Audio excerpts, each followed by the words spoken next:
Praise the Lord. ദൈവത്തിൻ്റെ ധന്യവും അതിശ്രേഷ്ഠവുമായ തിരുനാമം വാഴ്ത്തപ്പെടുമാറാകട്ടെ. ഇന്ന് രാത്രികാല ഫെയ്ത്ത് ലൈറ്റ് മീഡിയ യൂട്യൂബ് ചാനലിൽ കൂടി എന്നെ ശ്രദ്ധിക്കുന്ന എല്ലാ എൻ്റെ മാതാപിതാക്കളെയും സഹോദരങ്ങളെയും സർവശക്തനായ ദൈവം ധാരാളമായി അനുഗ്രഹിക്കുമാറാകട്ടെ. ഈ ഷോർട്ട് മെസ്സേജ് നിങ്ങളുടെ ജീവിതത്തിൽ ഏറ്റവും അനുഗ്രഹവും വിടുതലുമായി തീരട്ടെ എന്ന് ഞാൻ പ്രാർത്ഥിക്കുന്നു. ഇന്നത്തെ രാത്രികാലത്തെ ചിന്ത: യേശു നിന്നെ വിളിച്ചിട്ട് ചോദിക്കും, ഞാൻ നിനക്ക് എന്ത് ചെയ്തു തരണം? യേശു നിന്നെ വിളിച്ചിട്ട് ചോദിക്കുന്ന ഒരു ചോദ്യമുണ്ട്: ഞാൻ നിനക്ക് എന്താണ് ചെയ്യേണ്ടത്? അതിന് ആധാരമായിട്ട് ഞാനൊരു വാക്യം വായിക്കുന്നു. മത്തായി സുവിശേഷം 20-ാം അധ്യായം അതിന് 32-ാം വാക്യം മുതൽ ഇങ്ങനെ വായിക്കുന്നു. യേശു നിന്ന് അവരെ വിളിച്ചു, ഞാൻ നിങ്ങൾക്ക് എന്ത് ചെയ്യണമെന്ന് നിങ്ങൾ ഇച്ഛിക്കുന്നു എന്ന് ചോദിച്ചു. കർത്താവേ, ഞങ്ങൾക്ക് കണ്ണ് തുറന്നു കിട്ടണമെന്ന് അവർ പറഞ്ഞു.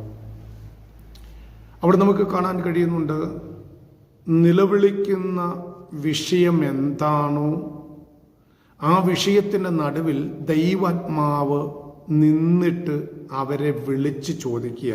ആരെയാണ്?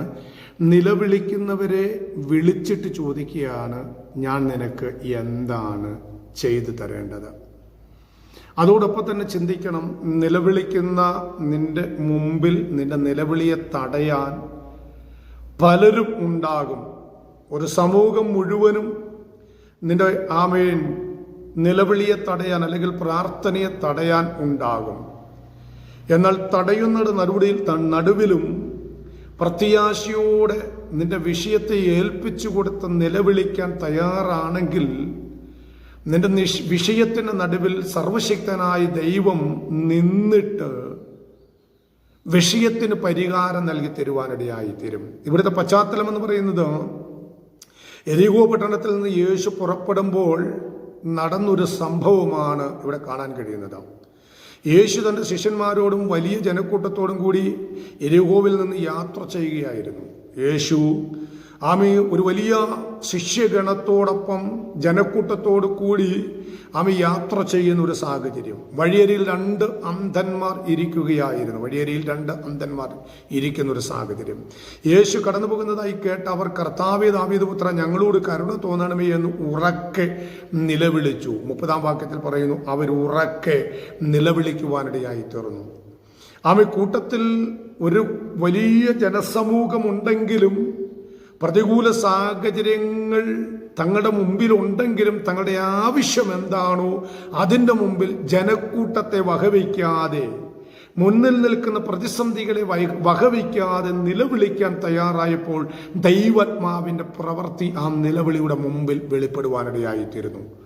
അടുത്ത ചിന്തിക്കുന്നു, ജനക്കൂട്ടം അവരെ ശാസിച്ചു. നിലവിളിച്ചപ്പോൾ ജനക്കൂട്ടം അവരെ ശാസിച്ചു, മിണ്ടാതിരിക്കാൻ പറഞ്ഞു. അവർ കൂടുതൽ ഉറക്കെ എന്ത് ചെയ്തെന്നറിയാമോ? നിലവിളിച്ചു. മത്തായി സുവിശേഷം 20-ന്റെ-31-ാം വാക്യത്തിൽ പറയുന്നു, മിണ്ടാതിരിക്കാൻ ശാസിക്കുമ്പോഴും അവരുടെ മുമ്പിൽ തടസ്സമായി നിൽക്കുമ്പോഴും ആ തടസ്സത്തെ വകവയ്ക്കാതെ അവർ അത്യുച്ചത്തിൽ ദൈവത്തോട് നിലവിളിക്കുവാൻ തുടങ്ങി.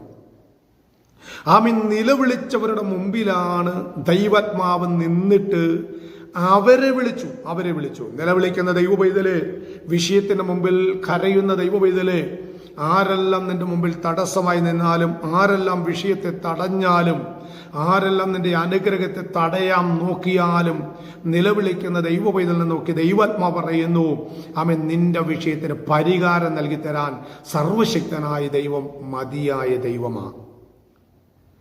മറ്റുള്ളതിനെ വകവയ്ക്കാതെ, മുമ്പിൽ നിൽക്കുന്ന തടസ്സങ്ങളെ വകവയ്ക്കാതെ, മുന്നിൽ നിൽക്കുന്ന പുരുഷാരത്തെ വകവയ്ക്കാതെ നീ അത്യുച്ചത്തിൽ ദൈവത്തോട് നിലവിളിക്കാൻ തയ്യാറാകുന്നു എങ്കിൽ നിന്റെ നിലവിളിയുടെ മുമ്പിൽ സർവശക്തനായ ദൈവം നിൽക്കുവാൻ തക്കവണ്ണമിടയായിത്തീരും. നിലവിളിച്ചവരുടെ മുമ്പിൽ നിന്നിട്ട്, ഞാൻ നിങ്ങൾക്ക് എന്ത് ചെയ്യണമെന്ന് നിങ്ങൾ ആഗ്രഹിക്കുന്നു എന്ന് 32-ാം വാക്യത്തിൽ ചോദിക്കുക. അവർ, കർത്താവേ, ഞങ്ങൾക്ക് കണ്ണ് ഒന്ന് തുറന്നു കിട്ടണം.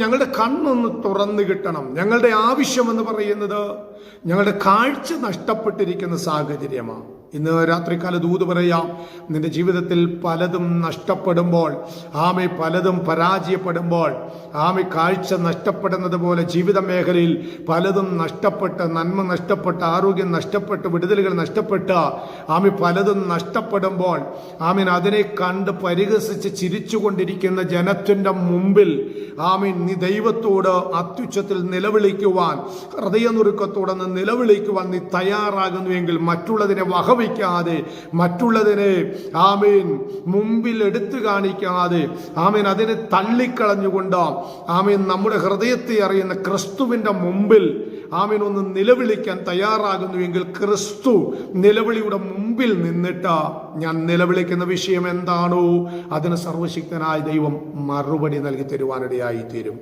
അങ്ങനെയെങ്കിൽ ഇന്ന് രാത്രികാലം പ്രിയമുള്ള മാതാപിതാക്കളെ, സഹോദരങ്ങളെ, നമ്മുടെ ജീവിതത്തിലെ നിലവിളിക്കുന്ന വിഷയം എന്തും ആയിക്കോട്ടെ, അതിനെ തടയാൻ പലരും മുമ്പിൽ കാണും. നിലവിളിക്കുന്നത് എന്തിനാണെന്ന് ചോദിക്കാൻ പലരും കാണും. പ്രാർത്ഥനയെ തടയാൻ പലരും കാണും. വിഷയത്തെ ചുമന്നുകൊണ്ട് നടക്കാൻ പലരും കാണും. എന്നാൽ ആ വിഷയത്തിന്റെ നടുവിലും പുരുഷാരത്തെ വകവയ്ക്കാതെ ഇറങ്ങി ക്രിസ്തുവിന്റെ തൊങ്ങലിൽ തൊടാൻ തയ്യാറാണോ? നിന്റെ വിഷയം എന്താണെങ്കിലും ദൈവാത്മാവ് പരിഹാരത്തെ നൽകിത്തരും. ആ പരിഹാരം നൽകിത്തരുന്ന സർവശക്തനായ കരങ്ങളിൽ ഏൽപ്പിച്ചു കൊടുത്ത പ്രത്യാശയിൽ മുന്നോട്ട് പോകാം. ചിന്തകളാൽ ദൈവം നമ്മെ അനുഗ്രഹിക്കുമാറാകട്ടെ. സ്തോത്രം.